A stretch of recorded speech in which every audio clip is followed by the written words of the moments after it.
ಎಲ್ಲರಿಗೂ ನಮಸ್ಕಾರ. ಒಬ್ಬ ಫೀಲ್ಡ್ ಆಫೀಸರ್ ಆಗಿ ನಮ್ಮ ಒಂದೊಂದು ದಿನವೂ ತುಂಬಾನೇ ಮುಖ್ಯ ಅಲ್ವಾ? ಹಾಗಾದ್ರೆ ನಮ್ಮ ಪ್ರತಿದಿನದ ಕೆಲಸವನ್ನ ಯಶಸ್ವಿಯಾಗಿ ಮಾಡೋದು ಹೇಗೆ? ಬನ್ನಿ, ಈ ಬಗ್ಗೆ ಇವತ್ತು ಪೂರ್ತಿಯಾಗಿ ತಿಳ್ಕೊಳ್ಳೋಣ. ನಮ್ಮ ಸಂಸ್ಥೆಯ ಬೆನ್ನೆಲುಬು ನೀವೇ. ನಿಮ್ಮ ಪಾತ್ರದ ಪ್ರತಿಯೊಂದು ಹೆಜ್ಜೆಯನ್ನು ಸ್ಪಷ್ಟವಾಗಿ ಅರ್ಥ ಮಾಡ್ಕೊಳ್ಳೋಣ ಬನ್ನಿ. ಒಂದು ಯಶಸ್ವಿ ದಿನವನ್ನ ನಾವು 5 ಮುಖ್ಯ ಭಾಗಗಳಾಗಿ ನೋಡಬಹುದು.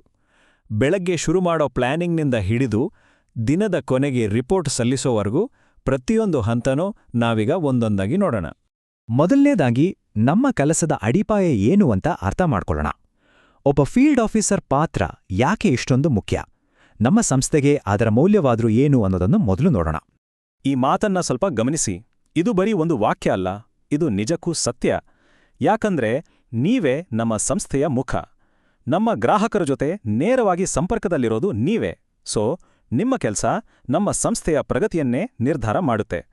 ಯಾವುದೇ ದಿನದ ಯಶಸ್ಸು ಅದರ ಆರಂಭವನ್ನೇ ಅವಲಂಬಿಸಿರುತ್ತೆ ಅಲ್ವಾ? ಹಾಗಾಗಿ ಒಂದು ಒಳ್ಳೆ ದಿನಕ್ಕಾಗಿ ಬೆಳಗಿನ ತಯಾರಿಯನ್ನ ಮತ್ತೆ ಪ್ಲಾನಿಂಗನ್ನ ಹೇಗೆ ಪರಿಣಾಮಕಾರಿಯಾಗಿ ಮಾಡಬೇಕು ಅಂತ ಈಗ ನೋಡೋಣ.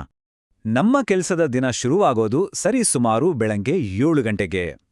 ಆರಂಭದಲ್ಲಿ ಮಾಡಬೇಕಾದ ಒಂದೆರಡು ಸಿದ್ಧತೆಗಳ ನಂತರ ದಿನದ ತುಂಬಾನೇ ಇಂಪಾರ್ಟೆಂಟ್ ಚಟುವಟಿಕೆ ನಡೆಯುತ್ತೆ. ಅದುವೇ ನಮ್ಮ ಟೀಮ್ ಜೊತೆಗಿನ ಹಡಲ್ ಮೀಟಿಂಗ್. ದಿನದ ಆರಂಭ ಏಕ್ದಮ್ ಶಿಸ್ತಿನಿಂದ ಆಗ್ಬೇಕು. ಅದಕ್ಕೆ ಈ 3 ಹೆಜ್ಜೆಗಳು ತುಂಬಾನೇ ಮುಖ್ಯ. 1, ಟ್ರ್ಯಾಕೋಲ್ ಆ್ಯಪ್ನಲ್ಲಿ ಪಂಚಿನ್. 2, ಮ್ಯಾನ್ಯುಯಲ್ ರಿಜಿಸ್ಟರ್ನಲ್ಲಿ ಸೈನ್. 3, movement register update. ಇದು ನಮ್ಮ ದಿನದ ಪಾರದರ್ಶಕತೆಗೆ ಮತ್ತೆ ಜವಾಬ್ದಾರಿಗೆ ಮೊದಲ ಹೆಜ್ಜೆ ಇದ್ದಾಗೆ. ಹಡಲ್ ಮೀಟಿಂಗ್ ಅಂದ್ರೆ ಅದೊಂದು ರೀತಿ ದಿನದ ಪವರ್ ಅಪ್ ಇದ್ದ ಹಾಗೆ. ಇಲ್ಲಿ ಇವತ್ತಿನ ಪ್ಲಾನ್ ಏನು, ನಾಳೆಗೆ ತಯಾರಿ ಹೇಗೆ ಅನ್ನೋ ಚರ್ಚೆ ಆಗತ್ತೆ. ಫೀಲ್ಡಲ್ಲಿ ನಮಾದ ಸವಾಲ್ಗಳನ್ನ ಹಂಚಿಕೊಂಡು ನಮ್ಮ ಬ್ರಾಂಚ್ ಮ್ಯಾನೇಜರ್ ಅವರಿಂದ ಸಲಹೆಗಳನ್ನ ಪಡೆದು ಒಂದೇ ತಂಡವಾಗಿ ಮುನ್ನುಗ್ಗೋಕೆ ಇದೊಂದು ಒಳ್ಳೆ ಅವಕಾಶ. ಸರಿ, ಈಗ ನಮ್ಮ ದಿನದ ಬಹುಮುಖ್ಯ ಭಾಗಕ್ಕೆ ಬರೋಣ, ಅಂದ್ರೆ ಫೀಲ್ಡ್ ಚಟುವಟಿಕೆಗಳು.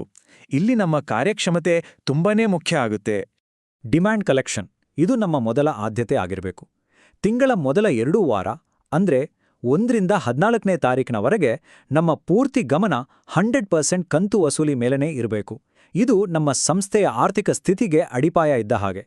ಮಧ್ಯಾಹ್ನ 2 ಗಂಟೆ ಈ ಟೈಮನ್ನ ಚೆನ್ನಾಗಿ ನೆನಪಿನಲ್ಲಿಟ್ಕೊಳ್ಳಿ. ಇದು ಬರೀ ಒಂದು ಡೆಡ್ಲೈನ್ ಅಲ್ಲ, ಇದು ನಮ್ಮ ದಕ್ಷತೆಯನ್ನ ಅಳೆಯೋ ಒಂದು ಅಳತೆಗೋಲು. 2 ಗಂಟೆಯೊಳಗೆ ನಾವು ಕಲೆಕ್ಷನ್ ಮುಗಿಸಿದ್ರೆ ಮಾತ್ರ ಮುಂದಿನ ಕೆಲಸಗಳು ಸರಾಗವಾಗಿ ನಡೆಯುತ್ತೆ. ಟೈಮ್ ಪಾಲನೆ ತುಂಬಾನೇ ಮುಖ್ಯ. ನಾವು ಆದಷ್ಟು ಕ್ಯಾಶ್ಲೆಸ್ ವ್ಯವಹಾರಗಳಿಗೆ ಒತ್ತು ಕೊಡಬೇಕು. ಪೇಯು, ಇಸಾಫ್ ಮಿತ್ರ ಮತ್ತೆ ಲೋನ್ QR ಕೋಡಿನಂತಹ ಡಿಜಿಟಲ್ ಪೇಮೆಂಟ್ ವಿಧಾನಗಳನ್ನು ಬಳಸೋಕೆ ಗ್ರಾಹಕರನ್ನ ಪ್ರೋತ್ಸಾಹಿಸಬೇಕು. ಇದು ತುಂಬ ವೇಗ, ಸುರಕ್ಷಿತ ಮತ್ತೆ ಪಾರದರ್ಶಕ ಕೂಡ.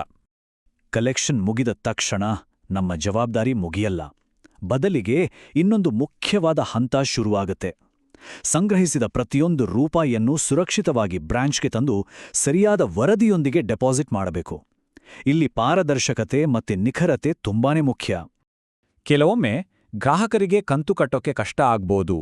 ಅಂಥ ಸಮಯದಲ್ಲಿ ನಮ್ಮ ಪಾತ್ರ ಬರೀ ಕಲೆಕ್ಷನ್ ಮಾಡೋದಷ್ಟೇ ಅಲ್ಲ, ಅವರಿಗೆ ಬೆಂಬಲವಾಗಿ ನಿಲ್ಲೋದು ಕೂಡ.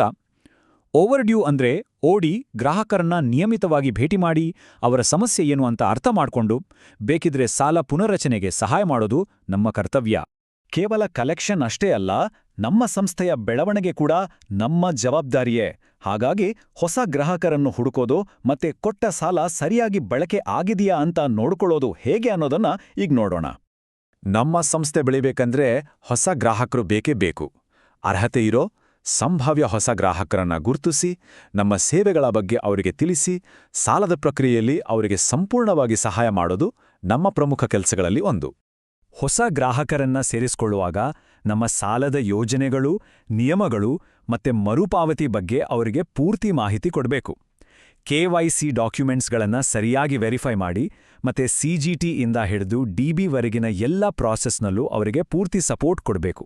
ನಾವು ಸಾಲ ಕೊಡೋದು ಒಂದು ನಿರ್ದಿಷ್ಟ ಉದ್ದೇಶಕ್ಕಾಗಿ. ಆ ಉದ್ದೇಶ ಈಡೇರ್ತಿದೆಯಾ ಇಲ್ವಾ ಅಂತ ಖಚಿತಪಡಿಸ್ಕೊಳ್ಳೋದೇ ಸಾಲದ ಬಳಕೆಯ ಪರಿಶೀಲನೆ ಅಂದ್ರೆ LUC.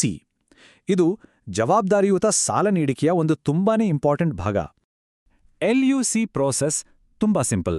ಗ್ರಾಹಕರನ್ನ ಭೇಟಿ ಮಾಡಿ ಸಾಲ ಹೇಗೆ ಬಳಕೆಯಾಗಿದೆ ಅಂತ ಪರಿಶೀಲಿಸಿ ಒಂದು ಫೋಟೋ ತೆಗೆದು ನಮ್ಮ ಆ್ಯಪ್ನಲ್ಲಿ ಅಪ್ಡೇಟ್ ಮಾಡಿ, ಅಷ್ಟೇ. ಒಂದು ವೇಳೆ ಸಾಲದ ದುರ್ಬಳಕೆಯಾಗಿರೋದು ಗೊತ್ತಾದ್ರೆ ಅದನ್ನ ತಕ್ಷಣವೇ ವರದಿ ಮಾಡೋದು ನಮ್ಮ ಜವಾಬ್ದಾರಿ. ದಿನದ ಕೊನೆಗೆ ನಮ್ಮ ಕೆಲಸವನ್ನ ಅಚ್ಚುಕಟ್ಟಾಗಿ ಮುಗಿಸಿ ನಾಳೆಗಾಗಿ ಸಿದ್ಧತೆ ಮಾಡ್ಕೊಳ್ಳೋದು ಕೂಡ ಅಷ್ಟೇ ಮುಖ್ಯ. ದಿನದ ಮುಕ್ತಾಯದ ಪ್ರಕ್ರಿಯೆಗಳು ಏನೇನು ಅಂತ ನೋಡೋಣ. ಸಂಜೆ 7 ಗಂಟೆಗೆ ನಮ್ಮ ಕೆಲಸದ ದಿನ ಮುಗಿಯುತ್ತೆ. ಹೋಗೋ ಮುಂಚೆ 3 ಕೆಲಸಗಳನ್ನ ಮರೆಬಾರದು. ಟ್ರ್ಯಾಕೋ ಲ್ಯಾಪ್ನಲ್ಲಿ ಪಂಚೌಟ್ ಮಾಡೋದು, ನಾಳಿನ ಕೆಲಸವನ್ನ ಇವತ್ತೇ ಪ್ಲಾನ್ ಮಾಡ್ಕೊಳ್ಳೋದು, ಮತ್ತೆ ಎಲ್ಲಾ ವರದಿಗಳು ಕಂಪ್ಲೀಟ್ ಆಗಿದೆಯಾ ಅಂತ ಒಂದ್ಸಲ ಚೆಕ್ ಮಾಡ್ಕೊಳ್ಳೋದು. ಒಳ್ಳೆ ಪ್ಲಾನಿಂಗ್ ನಾಳಿನ ಯಶಸ್ಸಿಗೆ ನಾಂದಿ. ಒಬ್ಬ ಯಶಸ್ವಿ ಫೀಲ್ಡ್ ಆಫೀಸರ್ ಆಗೋಕೆ ಬರೀ ಕೆಲ್ಸ ಮಾಡಿದ್ರೆ ಸಾಲದು. ಶಿಸ್ತು, ಪಾರದರ್ಶಕತೆ ಮತ್ತೆ ಬದ್ಧತೆ, ಈ 3 ಗುಣಗಳು ನಮ್ಮ ಕೆಲಸದ ಭಾಗ ಆಗ್ಲೇಬೇಕು.